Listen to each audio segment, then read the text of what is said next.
they're just a heck of a hockey team. You could probably take every one of my press conferences over the course of the last 8 or 9 years, and it's the same thing. I mean, they're a team that they're well coached. They're deep. They're deep in every position. They're number one in the country for a reason. They've had, obviously, take a look at the success over the years. They've earned everything over the course of the last 7 or 8 years, and they're consistent with their game plan. They play a strong, heavy game. Their special teams are good. Again, they're number one in the country on faceoffs. They do a lot of little things well. And that's just a testament again to their players and to their coaching staff.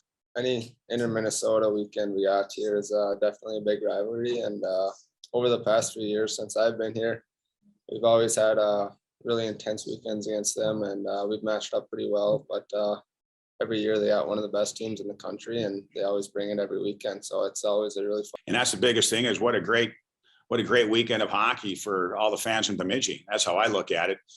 Whether Wisconsin and Mankato are number one or not number one. I mean, they're great hockey teams, and it's a great weekend of hockey altogether. So I guess to add that little storyline, it adds a little spice to things.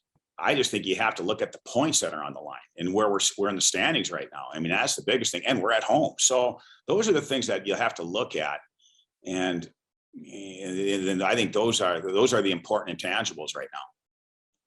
6 points is a lot of points, especially against the number one team in the conference.